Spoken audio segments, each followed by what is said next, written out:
Okay, the last thing we need to look at is finding terms, because not always will you have the Pascal's triangle, especially if I went to the 8th and 9th and 10th row, we're really expanding it hugely, okay?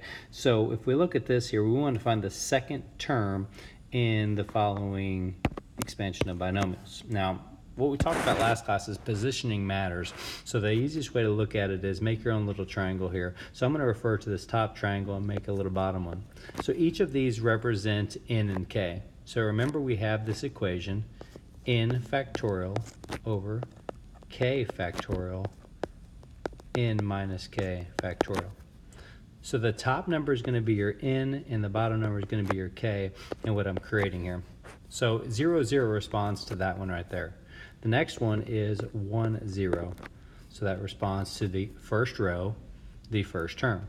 This is 1, 1. This is the first row, second term. And then it just builds off of each other. So the next row would be 2, 0, 2, 1, 2, 2. And that represents each one of these pieces in positioning. The next one, same idea.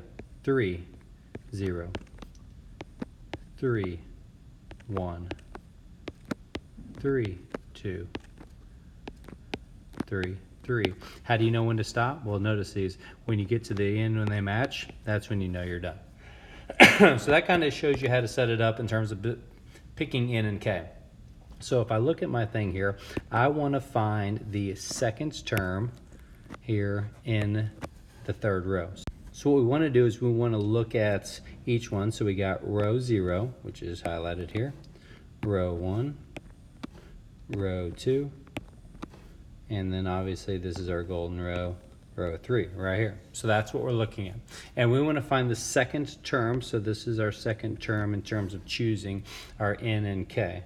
So we come down here, we're going to plug in n and k. So we have 3 factorial over 1 factorial, 3 minus 1 factorial. So if I simplify that out, it would be 3 times 2 times 1 over 1 times 1 is 1. And then obviously 3 minus 2 is 2 factorial, which is 2 times 1. So in the end, we have 6 over 2, which is 3.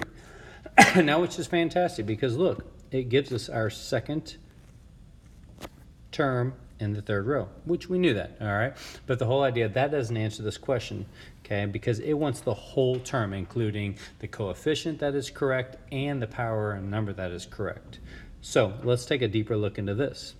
All right, I'm going to clear off some space here so that we can kind of look at this. So we know the second term has a 3, but the problem is that would only apply if we're dealing with your common x plus y to the third, okay?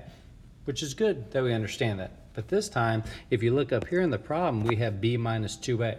So really, what we have is x is representing b, and y is representing negative 2a, which we've talked about before. We have those representations. So let's kind of keep that in the back of mind. Let's write that down. So x is going to represent b, and then y is going to represent negative 2a.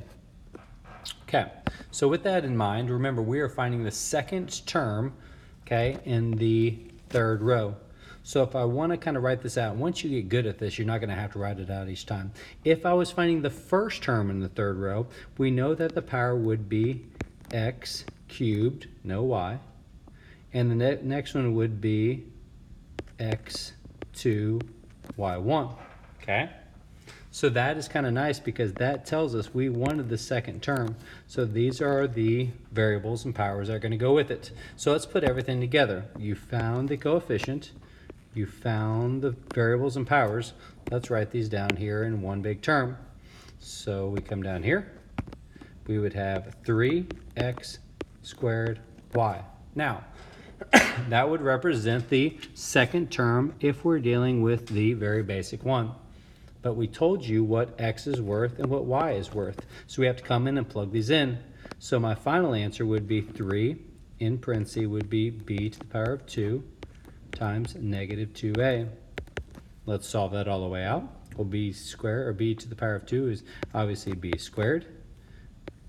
And then you have negative 2 and 3 make negative 6. and then we have a in the back because we can't combine that with anything, so we're good to go. So the actual third term in this sequence would be negative 6b squared a.